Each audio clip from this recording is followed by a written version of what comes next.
Bom dia, gente. Vamos sentar. Se você tem sua Bíblia, eu quero pedir para você. Vamos abrir nossas Bíblias em Marcos, capítulo 9. Se você não tem, nós temos algumas Bíblias lá do lado. Pode pegar, fica à vontade. Mas vamos abrir Marcos, capítulo 9. É o terceiro livro do Novo Testamento, então segundo, Mateus, Marcos. Então, abra capítulo 9, versículo 43 e 44. Só 2 versículos só. Mas é muito importante o que esse texto diz. E é com esse texto que eu quero começar essa manhã.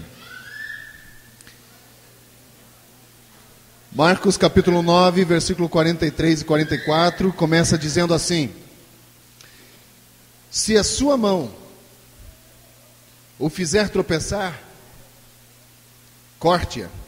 É melhor entrar na vida mutilada do que, tendo 2 mãos, e ir para o inferno, onde o fogo nunca se apaga, onde o seu verme não morre e o fogo não se apaga. Uau! Aí você talvez me pergunte, poxa, mas esse texto é bem encorajador para começar uma manhã, né? Dizendo, poxa, se a sua mão o fizer tropeçar, é melhor entrar na vida mutilado, é melhor entrar na vida maneta, entrar no céu sem a sua mão, do que tendo as 2 mãos, ir para o inferno. O que você faz com a sua mão? O que a gente faz? As mãos podem ser usadas para criar e também são usadas para destruir. Mãos nós podemos também usar para levantar uma pessoa, ajudar uma pessoa a levantar, como também nós usamos a nossa mão para apertar um gatilho e matar uma pessoa. Com a mão também enxugamos as lágrimas no rosto de alguém. Nós podemos fazer isso com as nossas mãos.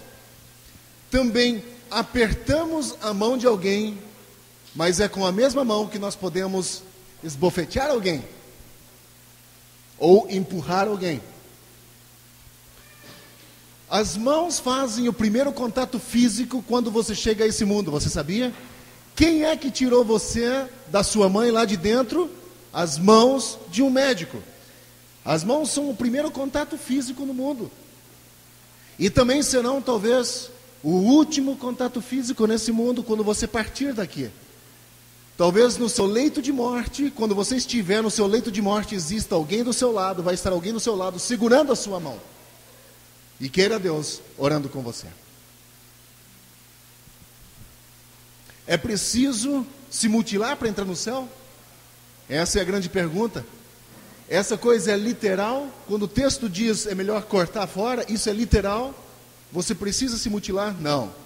Não, você não precisa.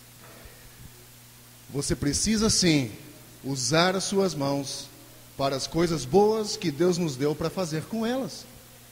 É simples assim. Quando Jesus ensina esse princípio, Ele não está dizendo que você literalmente precisa cortar a sua mão. Ele está dizendo, use-as para aquilo que você foi designado a fazer. Use as suas mãos para levantar alguém. Use as suas mãos sim para enxugar o rosto. Use as suas mãos sim para dar a mão a alguém. Use as suas mãos sim para encorajar alguém. Esse é o princípio embutido aqui, nesse texto de Marcos capítulo 9. Você não precisa entrar no céu maneta, sem a sua mão. Faça aquilo que Deus criou você para fazer com suas mãos. Nós fomos feitos para servir, todos nós. E eu acho que através das nossas mãos, nós podemos demonstrar o sorriso de Jesus, o amor de Jesus, através de nossas mãos, indo e servindo. Que Deus nos ajude nesse processo todo. Nós precisamos, a cada dia que passa, aprender um pouco mais do cristianismo. E eu acho que nós, na intenção de fazer coisas boas, criamos coisas que estão muito fora do que a Bíblia realmente ensina. Que não são necessariamente errados, mas nós temos que voltar ao que a Bíblia nos ensina. Bem-vindo a cada um de vocês essa manhã. Com esse texto eu quero encorajar você a trabalhar por Senhor, a fazer o seu trabalho de forma correta, a estar satisfeito no seu trabalho, com aquilo que você faz, com o dom que você tem, com aquilo que você é nesse dia. Esteja satisfeito consigo. Permita que o Senhor trabalhe dentro da sua vida, para que a sua autoestima possa ser erguida e saber quem você é em Cristo. Você não é lixo, você é um ser humano especial para Ele. Então, permita que Deus fale isso ao seu coração nesse dia. E eu quero também convidar você nessa manhã a dedicar um tempo em louvor e adoração ao Senhor, mas de coração aberto. Vamos fazer isso nesse dia. Temos muitos motivos para agradecer, e um deles é estarmos aqui essa manhã, que é um dos maiores motivos. Vamos fazer isso nessa manhã. Eu quero orar ainda antes de começarmos com o nosso louvor e adoração. Louvor e adoração é quando nós damos a Deus, entregamos a Deus. E durante a mensagem, Deus fala, nos dá a nós, ao nosso coração, aquilo que precisamos. Vamos fazer isso nesse momento. Vamos convidar o Senhor a falar a nós nesse momento, a ter liberdade em nosso meio nessa manhã. Vamos fazer isso.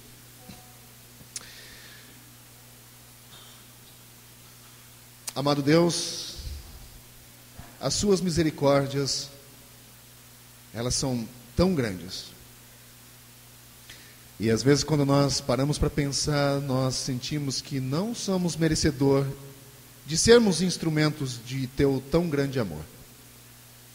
Mas nós agradecemos a oportunidade que o Senhor nos dá em momentos especiais de comunicar esse teu amor aos teus outros filhos. Que as nossas mãos sejam uma extensão do teu amor, da forma como o Senhor quer. E eu peço nessa manhã que o Senhor nos use como instrumentos em suas mãos. Que nós possamos demonstrar ao mundo o amor que o Senhor tem por eles, o tamanho do sacrifício que o Senhor fez por cada um deles, através das nossas ações. Deus, nos ajude nesse dia a entender o teu plano, o plano que o Senhor tem designado para cada um de nós, para esse domingo.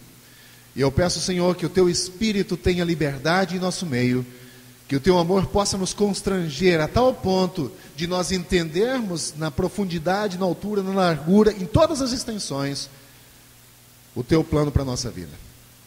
E eu peço nesse dia que o Senhor venha aqui e que o Senhor fale aos nossos corações aquilo que precisamos ouvir e que possamos sair daqui impactados pela tua graça e por tua palavra. Ajude-nos a entrar diante do Senhor com ofertas de louvor, com adoração ao teu nome, pelo que o Senhor é, não apenas pelo que o Senhor nos dá. Estamos aqui buscando as tuas mãos, não somente os presentes que as tuas mãos nos dão, mas queremos a tua face. Abençoe-nos com tua presença aqui nessa manhã, eu peço isso em nome de Cristo. Amém. Amém. Semana passada nós começamos uma nova série, não é? E nós falamos sobre o verdadeiro arrependimento, né? E eu acho que são questões tão importantes que a gente às vezes, que elas passam desapercebidas, mas que não deveriam. Porque basicamente o cerne da mensagem do Evangelho é o arrependimento. É o cerne, é o ponto central. Se não há arrependimento, não tem Evangelho. Arrependimento nós aprendemos semana passada que vem da palavra mudança de mente. Aquele que pensava de um jeito e de repente pensa de outro jeito. Descobrimos também que João Batista era um pregador do arrependimento. Isso vimos na semana passada. E Mateus, então, ele no capítulo 3, fala que João iniciou o ministério dele dizendo: arrependei-vos, pois o reino dos céus está próximo. Então, essa era a tônica daquele sermão. Não só João Batista começou o sermão assim, como o próprio Jesus, 6 meses depois de Jesus ter voltado do período de tentação, diz o texto bíblico que Jesus começou a pregar dizendo: arrependei-vos, pois está próximo o reino dos céus. Então essa é a questão. Cerne, o centro da mensagem do Evangelho é arrependimento. Sem arrependimento não há conversão. Arrependimento basicamente é entender que eu preciso de Cristo, que eu tenho pecado, pecados têm consequências, eu sou culpado pelo meu pecado, não é o outro. Essa é a essência. Se você não tiver isso, esse arrependimento, não é uma pregação evangélica. Quando eu digo não é uma pregação baseada nos evangelhos. Não é. Se você tira o arrependimento da mensagem, ela se torna vazia, porque ele é o centro do evangelho. Arrependimento é tantas vezes ignorada. Muitas vezes elas são ignoradas porque elas não são gostosas de ouvir, não é verdade? Ninguém gosta de ouvir alguém dizendo, ou mesmo lendo alguma coisa que se choque contra nós, dizendo, você está errado. Ninguém gosta, né? Nós gostamos de aplauso, dizer, cara, você é demais. Nós gostamos de ter o nosso ego afagado. Nós gostamos de ter um incentivo, mas nós não gostamos de ser confrontados. Nós não gostamos. Seres humanos não gostam. Mas pelo fato de ser tão menosprezado e minimizado, João Batista entendia essa necessidade e ele começa então a pregar sobre isso. Só que é interessante que essa pregação de João Batista, ela tem um duplo objetivo. Primeiro ele prega sobre arrependimento, arrependei-vos, e depois a fé no próprio Senhor Jesus. Não adianta nada você se arrepender e ficar naquilo, eu estou errado, e ficar naquilo, e não fazer nada, ou não admitir nada. Então, arrependimento vem ligado diretamente na fé com o Senhor Jesus.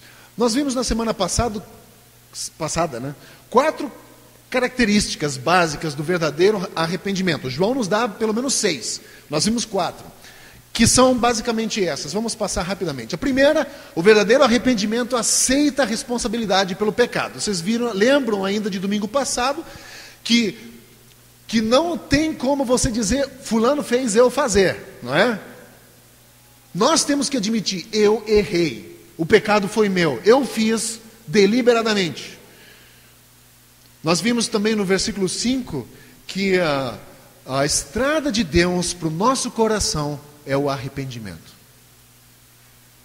Deus só vai chegar ao nosso coração através do nosso arrependimento. Se não houver arrependimento, não vai haver essa chegada de Deus em nosso coração.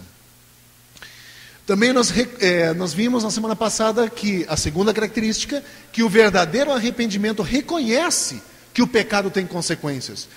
João fala sobre como vocês esperam fugir da ira vindoura. Lembram disso?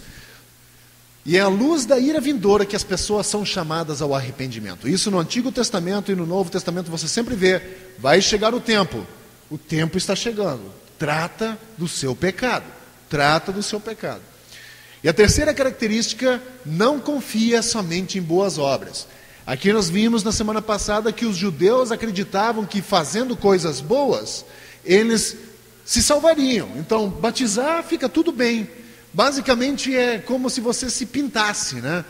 Então, você pega uma casa toda detonada, cheia de infiltrações, com cupins e tudo, você pinta ela e ela está bonita. É basicamente isso que a gente faz com boas obras na nossa vida.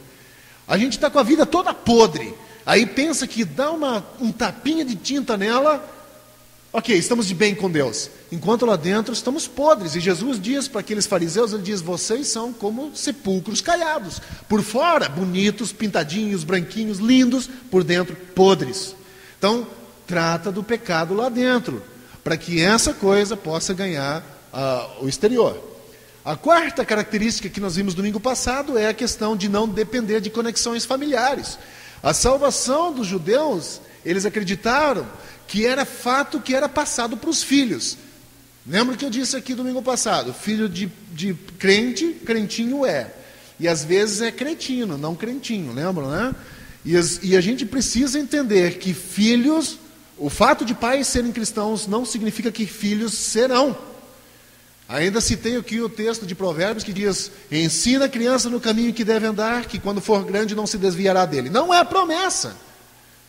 Não é promessa, não acredite como uma promessa isso. Ele está dizendo que a probabilidade dele se desviar é muito pouca. Ele está dizendo, olha, se você ensinar a criança no caminho certo, mesmo grande, a probabilidade dela desviar é baixa, mas pode acontecer. E ainda citei o exemplo de que eu vi muito filho de pastor em São Paulo deitado na rua lá, viciado em crack.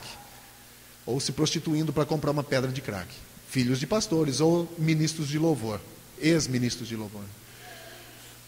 Ok, mas a salvação dos judeus como baseada em obras, também nós temos hoje nas nossas igrejas, e não são poucas.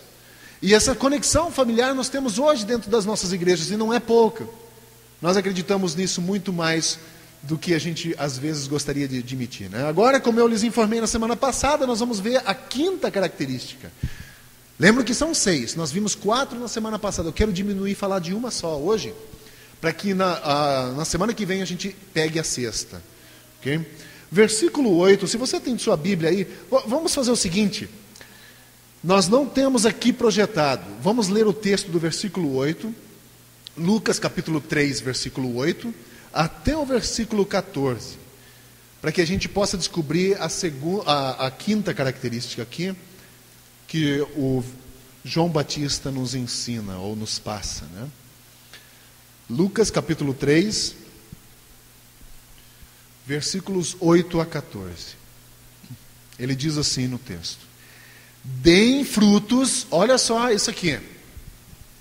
Deem frutos que mostrem o arrependimento de vocês.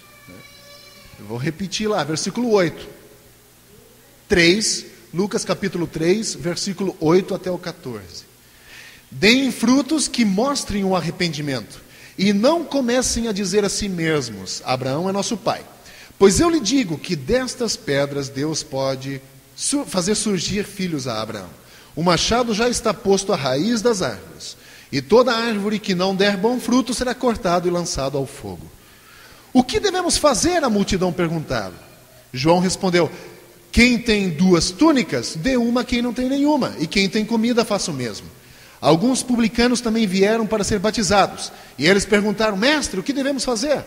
Ele respondeu: não cobrem nada além do que lhes foi estipulado. Então alguns soldados lhe perguntaram: e nós? O que devemos fazer? E ele respondeu: não pratiquem extorsão, não acusem ninguém falsamente, contentem-se com o seu salário. Esse texto, ele basicamente, ele mexeu comigo durante essa semana, porque ele nos choca contra alguma coisa que basicamente a gente acha, cara, isso não pode ser fruto justo. Por isso, a quinta característica do verdadeiro arrependimento sempre se expressa em transformação espiritual. Sempre, sempre, sempre, sempre. Tem que acontecer uma transformação. Eu fiquei observando aqui o grupo de estudo bíblico aqui de manhã, e a Juliana disse assim, ela falou de uma transformação que ocorreu em você. Aos 19 anos, quando ela entregou a vida a Cristo, ela era mentirosa, influenciava as pessoas para coisas ruins, ela liderava basicamente o grupo para coisas ruins. Quando você se converte, essas coisas deixam de acontecer. E elas passam a acontecer num outro nível. Por exemplo, se você influenciava ela para uma coisa ruim, você tenta agora influenciar, usar esse poder de influência que você tem para uma coisa que não seja ruim. Quem rouba, não roube mais, diz a Bíblia. Quem mente, não minta mais. É simples assim. Não precisa ficar tentando fazer uma equação, 2 mais 2, e essas coisas. Não precisa. É simples. Fazia, não faça mais. Rouba, não roube mais. Mente, não menta mais. Mas o verdadeiro arrependimento sempre se expressa numa transformação espiritual, e o versículo 8 diz isso. João diz que se o arrependimento é real, ele vai aparecer na sua conduta e no seu comportamento. Se o teu arrependimento for real, de novo, eu volto a dizer aqui para você, ninguém está livre de pecar. Enquanto formos seres vivos, enquanto formos seres humanos, estamos propícios ao pecado. Porque, de novo, nós estamos como se nós tivéssemos um chapéu aqui na cabeça, com várias coisas que atraem a nossa visão pendurada em volta. Por exemplo, cada um de nós tem um calcanhar de Aquiles, cada um de nós tem uma área sensível na sua vida. E ela parece que está sempre diante dos nossos olhos, não importa para onde a tua cabeça vire, ela sempre está aqui, sempre está aqui. E enquanto seres humanos, nós vamos lutar contra essas coisas. Agora, arrependimento, ele não cai e volta a fazer, cai e volta a fazer, cai e volta a fazer, cai e volta. Você entende isso? Essa é viver no pecado. Cristão não vive no pecado, o cristão peca, mas não vive no pecado, não se lambuza com o pecado, entende? Aquele, pô, Deus me perdoa, mas oh, Deus me perdoa. Aí a gente faz pouco da graça de Deus, né? Gente, não importa o tamanho do pecado que você fez, não importa o tamanho, Deus é poderoso para perdoar. Mas tome jeito, lute, peça ajuda para Deus, para não pecar mais. Ou nós esquecemos de orar aquela oração tão específica. A oração de Jabez fala isso, traz o princípio lá. Os princípios que Jesus nos ensinou na oração do Pai Nosso, traz o princípio lá. E livra-nos do mal, ele diz. O que é livrar do mal? Não é correr para dentro do mal e depois quando você está lá dentro, Deus me livra daqui. Antes do mal chegar, Deus me livra, não deixa eu entrar. E Jabez diz a mesma coisa, ele diz, Senhor, que sua mão esteja comigo. E qual que é a sequência? Primeiro ele pede para que? Bênção, Senhor, me abençoe. Depois, alargue o território, é isso de influência dele. Depois ele peça que eu não provoque, que me livre da dor, né? E de não provocar dor ao outro. Basicamente é isso, eu não quero produzir dor ao outro, eu não quero pecar, eu não quero produzir dor ao outro. Nós esquecemos de orar isso. O arrependimento é verdadeiro, então ele vai ser visto em sua vida. Isso não pode deixar de acontecer. Arrependimento, ele não ocorre num vácuo. Ele ocorre num ambiente regenerador, onde o Espírito de Deus é o agente que restaura, que regenera. É o Espírito de Deus que está fazendo lá, mas a transformação, ela começa, ela precisa acontecer lá, ela precisa estar lá. Pode passar essa aí, Cláudio. Nós precisamos viver uma vida que demonstre esse verdadeiro arrependimento. Precisamos viver isso. Significa que se você afirma ter se arrependido de seus pecados e é salvo, mas nada mudou em sua vida, então há algo errado. Quando eu já falei isso aqui uma vez, mas eu vou falar de novo. Quando o nosso filho nasce, e você observa ele aprendendo a caminhar, todos nós que somos pais tivemos essa experiência. Os primeiros passos que ele dá, né? É tudo desengonçado. E a gente dá tanta risada. Aquilo é tão bonito para nós, porque ele está vencendo uma barreira. Ele está passando uma fase, você percebe, puxa, ele tá caindo, pum, e sempre cai na parte mais macia, né? Ele cai, pum, e às vezes, claro, bate a cabeça, aí você corre pro médico e tal. Mas é tão normal, porque ele está aprendendo a caminhar. Agora, quando você vê o teu filho com 17, 19, 20 anos, desse jeito, caindo toda hora, você vai olhar com a mesma alegria? Teu coração dói, porque você sabe que o teu filho tem um problema. Quando nós temos crentes na igreja há anos, e que andam desse jeito, que você não vê um avanço espiritual, você não vê uma transformação na vida, tem alguma coisa errada lá. Tem alguma coisa errada. Porque arrependimento verdadeiro necessariamente precisa mostrar uma transformação na sua vida. Que arrependimento é? Esse é o padrão de Deus. Ele que coloca o padrão lá. Eu vou dizer qual é o padrão de Deus, dizer, bom, Deus vai ter que me aceitar assim. Olha só, eu quero ser cristão, mas eu quero continuar na prostituição. Eu quero ser cristão, mas quero continuar roubando. Eu quero ser cristão, mas eu quero continuar mentindo. E existe assim de igrejas que aceitam esse tipo de coisa fora do padrão de Deus. Completamente fora. Nós temos um padrão, e é bom que você entre nesse padrão, porque foi o próprio Deus que estipulou. Se você mente, não minta mais. Se você rouba, não roube mais. Se você se prostitui, não prostitui mais. Simples assim, é o padrão de Deus. E se você quiser chegar lá, é bom você passar por ele. É bom entrar nesse padrão, porque senão, como diz o Gilson com o sotaque carioca, perdeu. Não é? Perdeu a chance de chegar. Não sou eu que estipula o padrão. Você acha que a multidão, a quem João estava falando aqui, entendeu o que João estava pregando aqui? Vocês acham que eles entenderam? Aparentemente eles entenderam. Porque olha só o que acontece em seguida. A sua audiência é principalmente de judeus. E ele tem 3 grupos de pessoas aqui. O primeiro grupo é a multidão. E essa audiência judaica aqui significa que eles suaram para chegar até esse ponto. De reconhecer de que eles precisam fazer alguma atitude, fizeram uma reflexão interior, porque eles falaram, o que a gente deve fazer? Eles fizeram uma reflexão. Tanto que eles estão dispostos a submeter-se a um batismo que confessa de que eles não são melhores do que os gentios. Eles estão dispostos a se batizar. Não é um pouco assustador se você olha para dentro de um grupo de judeus que são bastante orgulhosos, e de repente eles dizem, ok, eu vou me batizar. Isso já é um processo de avanço. Eles estão reconhecendo de que não são melhores, estão se submetendo a um batismo. Isso foi difícil para eles, eu acredito. E eles foram tão longe que reconheceram que a ira divina estava próxima. E eles queriam escapar dela. Por isso que João chama eles de raça de víbora. Diz, quem disse que vindo aqui se batizar vocês vão escapar dela? Agora João diz a eles que eles precisavam viver uma vida que demonstrasse esse verdadeiro arrependimento. E isso cria algumas dúvidas. No versículo 10 ele diz, mas o que é que nós devemos fazer então? E aí ele diz, você quer mostrar o verdadeiro arrependimento? Você tem 2 túnicas. Dá uma delas a quem não tem nada. E gente, aí eu fiquei pensando, o que seria essa bendita túnica? Quando você ouve a palavra túnica, o que é a primeira imagem que vem na sua mente? Uma roupa, e você usa ela onde? Por cima. É isso? Você sabia que essa palavra túnica se refere à roupa de baixo? Isso me chocou um pouquinho, porque na verdade o termo grego para túnica significa roupa de baixo, não é algo que você veste por cima, ou seja, você só pode usar uma roupa de baixo uma vez, uma de cada vez, não é? Você não vai usar 2 roupas de baixo.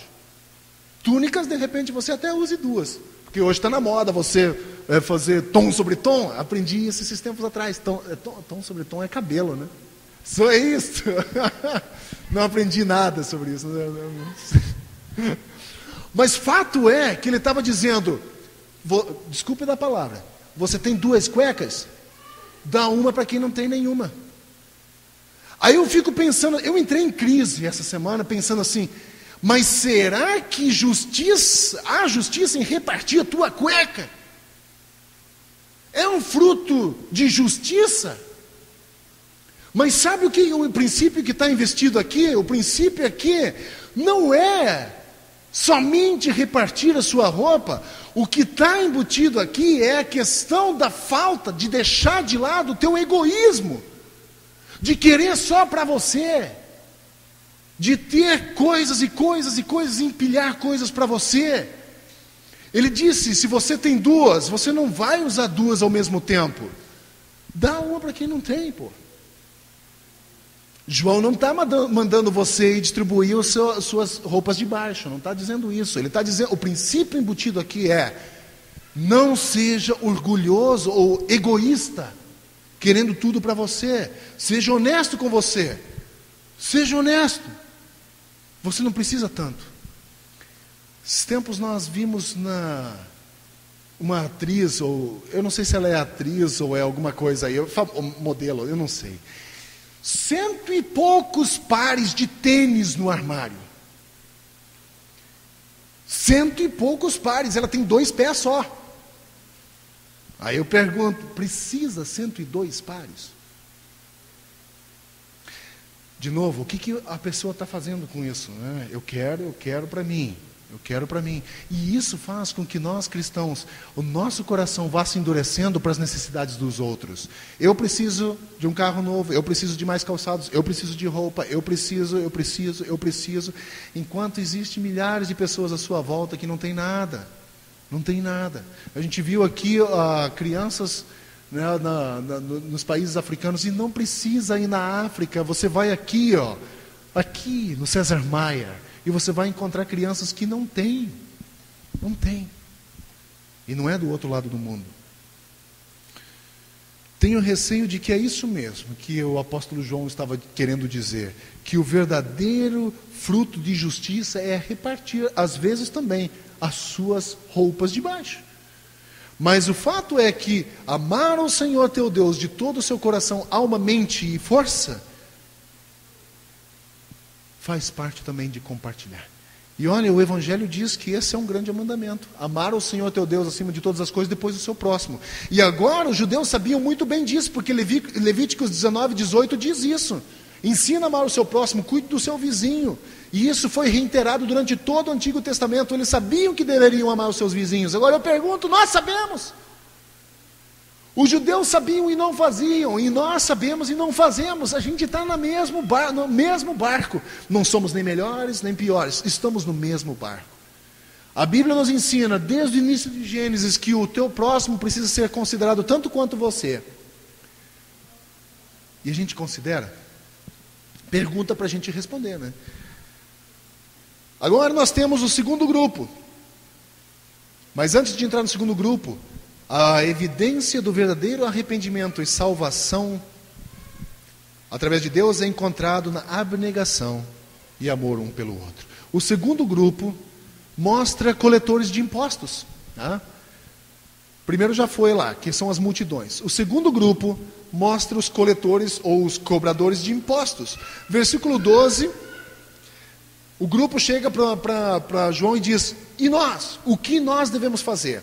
Precisamos entender um pouquinho quem eram esses cobradores de impostos. Aí no texto de vocês diz publicanos. É a mesma palavra. Os publicanos eram os cobradores de impostos. Eles eram judeus que trabalhavam para os romanos, ou seja, traidores. Né?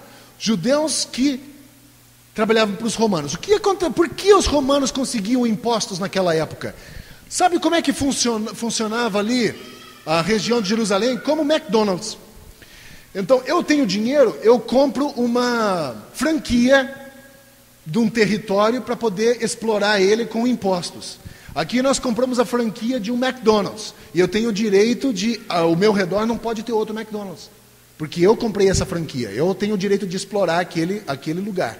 E os ricos romanos faziam isso. Eles compravam um território e aí eles contratavam os judeus para trabalhar para eles, para cobrar impostos.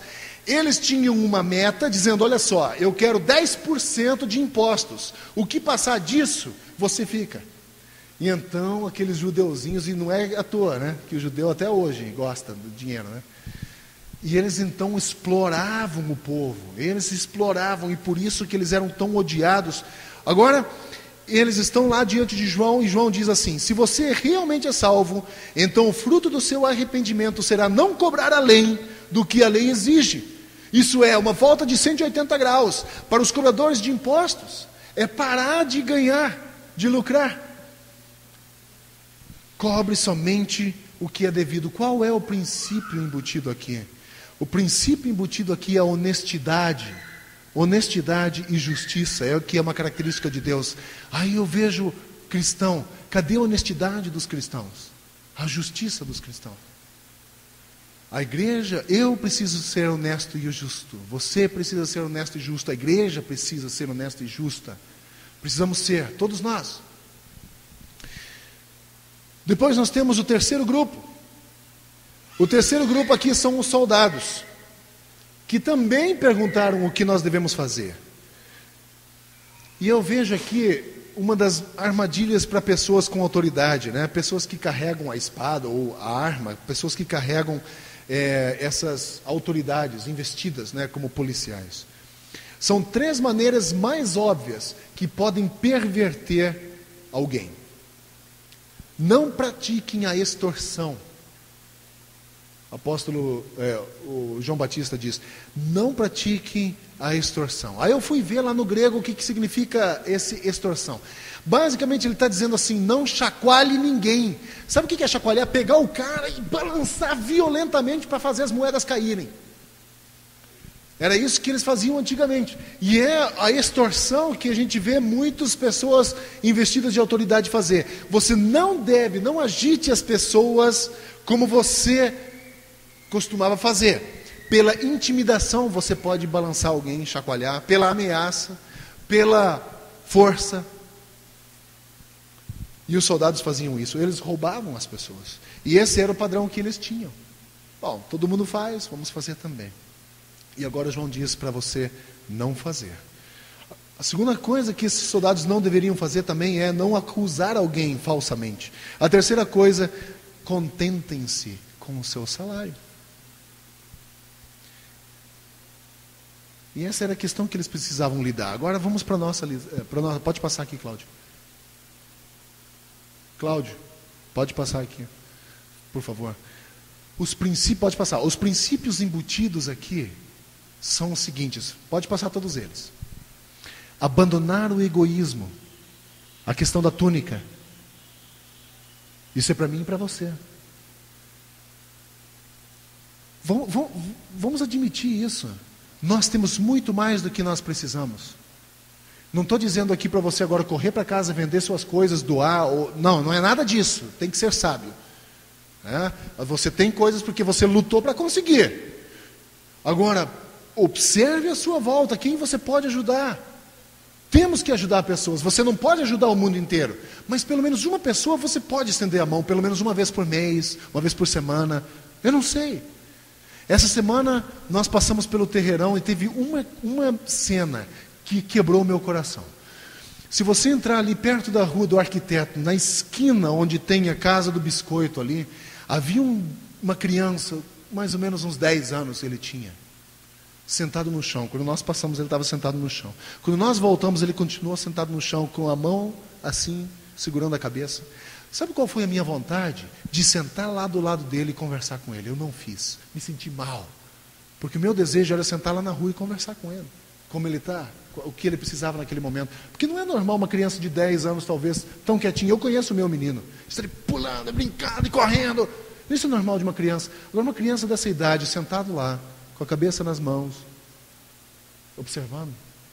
Nós podemos estender a mão para o nosso próximo, deixar o egoísmo, abandonar o egoísmo, pensar só no meu bem-estar. O segundo princípio aqui embutido também é a honestidade e justiça. Não cobrar nada além. Se você tem um negócio, se você é dono de alguma coisa, não cobre além. Não, como é que é? Superávit que você usa, que você coloca o teu preço lá em cima? Ágil, né?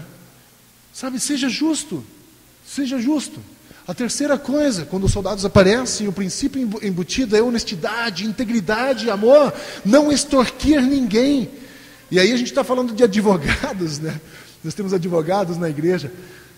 No meio advocatício, a extorsão é muito grande. Vocês conhecem essa questão, como é que funciona? Existe esquema em todos os ambientes, em todos os níveis existe esquema.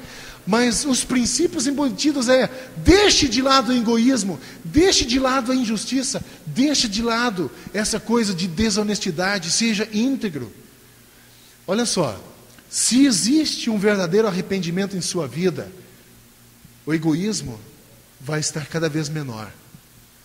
A injustiça também, a honestidade também e a integridade também vai estar cada vez maior. Qual desses grupos que você se encaixaria? Na multidão, nos publicanos ou nos soldados? Provavelmente na multidão, né? Eu me encaixo muito na multidão aqui. Às vezes, gente, a pessoa não precisa às vezes de dinheiro, ela não precisa de roupa, ela não precisa de comida, mas ela precisa de alguém que a ouça. Nós podemos fazer. Pelo menos uma vez por mês, uma vez por semana, você pode fazer.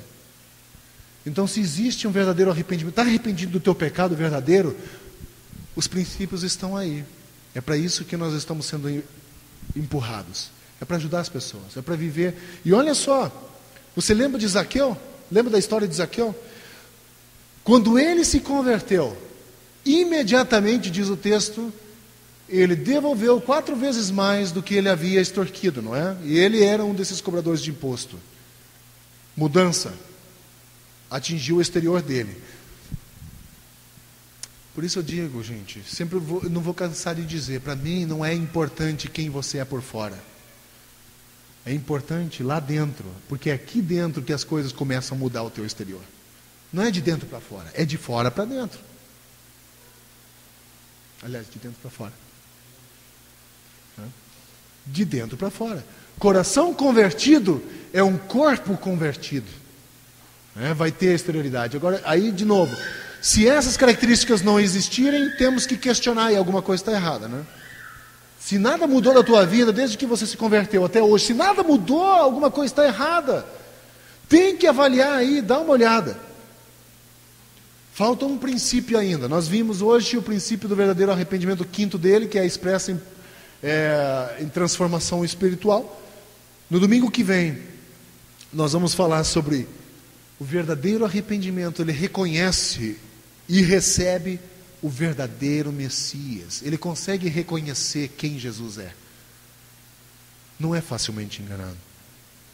Sem o verdadeiro Messias, todo o resto é insuficiente. Então eu quero convidar você, domingo que vem, a vir de novo, para a gente continuar no estudo e tirar um outro princípio do verdadeiro arrependimento. A questão é, contentem-se com o que vocês têm. Contente-se com o que você tem. Sabe o que o ser humano é? E eu me peguei assim muitas vezes, reclamando do que a gente não tem, e esquecendo de agradecer por aquilo que a gente tem. E quando a gente começa a agradecer pelo que a gente tem, falta tempo, quando a gente começa a enumerar, obrigado por isso, obrigado por aquilo, blá, blá, blá, e a gente percebe que a gente tem muito, né? E essa manhã também a gente percebe que a gente tem muitos motivos de agradecimento, e um deles é quando nós temos aqui em nosso meio um casal, Alex e Célia, né, que decidiram que chegou o tempo de casarem, né? Oficialmente, lá com papel, passado tudo certinho, né? E o casamento deles foi ontem. E essa semana eu conversei com o Mike ficou muito feliz por essa notícia do casamento de vocês, ficou muito feliz mesmo. É assim como todos nós, estamos muito felizes mesmo, em ver que isso é tão importante, quando nós nos unimos, deixamos todas as coisas certas. Isso é bom para os filhos, isso é bom para a família, isso mostra compromisso, isso mostra acreditar no relacionamento, no amor de vocês. E eu quero chamar vocês dois aqui na frente com os filhos, acho que o Miguel está vindo aí. Eu quero chamar vocês aqui na frente, eu quero orar por vocês, apresentar vocês oficialmente à igreja, né, como o casal de papel, agora com o papel lá, agora sim, né? É muito importante isso. Vocês podem vir aqui. Vamos ver se o Miguel já chega também.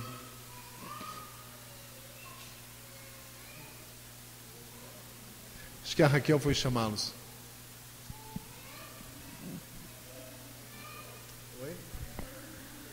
Foi. Foi muito legal, né? Olha aí, show de bola. Vem cá, Miguel. Alex, Célia, Miguel e Davi. Vocês são uma bênção na nossa igreja. Vocês são muito amados por nós todos e principalmente por Deus. Deus ama vocês. Ele nos deu a alegria de ter vocês aqui em nosso meio, nessa manhã. Não só essa manhã, mas fazer parte dessa igreja, dessa comunidade. E nós queremos essa manhã abençoar esse casamento de vocês, que já é abençoado, a gente vê pelo tamanho das bênçãos, né? O Davi, que agora que aprendeu a caminhar, está mexendo em tudo. Já colocaram os quadros para cima todos, em casa? Há muito tempo, né? E quando eles começam a engatinhar, todas as coisas precisam subir. E também o Miguel. Essa família tão especial. Queremos orar por vocês essa manhã, abençoar a vida de vocês. Como eu já disse antes, eu creio que Deus já os abençoou grandemente. Meu desejo para vocês é que você, Alex, seja o homem que Célia sempre sonhou para a vida dela. Que você seja duro, mas amoroso. Que você saiba rolar no chão com os seus filhos. Continue sendo assim, brincar bastante. Que você, Célia, seja a esposa, a mulher que Alex sempre sonhou para a vida dele. Que você seja, não aquela mulher que goteja sim de vez em quando. É importante que a mulher goteje de vez em quando, né? Dê uma reclamada para o marido, é importante. Não pode ficar gotejando o tempo todo, né? Então que você possa ser assim, essa é a minha oração para vocês. Que seus filhos possam ver em vocês pais que se amem em primeiro lugar. A melhor forma de vocês mostrarem que vocês amam os filhos de vocês é você, Célia, amar o seu marido e você, Alex, amar sua esposa. É a melhor forma de demonstrar a eles o amor por eles. E eu quero orar por vocês nesse momento, para que vocês sejam uma família equilibrada. O mundo precisa de pais, de famílias equilibradas. O mundo é carente por isso. Equilibrados, que se amem, que sejam um exemplo para os vizinhos e para o mundo. Eu quero orar para que isso aconteça através da vida de vocês, tá bom? Vamos orar agora, criança. Vamos agradecer a Deus. Quer falar? Muito bom, vamos orar. Deus querido, obrigado por esse casal. Obrigado por essa família que um dia veio para essa comunidade e nós temos a alegria de tê-los como integrantes dessa família. Nós sabemos, Senhor, que eles vão ter dificuldades, que as dificuldades virão no caminho deles, mas nós pedimos que o Senhor os abençoe grandemente. Nós confiamos na Tua bênção, confiamos que o Senhor até aqui os tem ajudado, tem abençoado e guardado. E nós pedimos, guarde-os do mal. Proteja a mente e o coração do Alex e da Célia. Proteja a mente e o coração do Davi e também do Miguel. Que eles possam crescer, esses dois meninos possam crescer fortes e saudáveis, tendo também em casa saúde emocional vindo dos pais.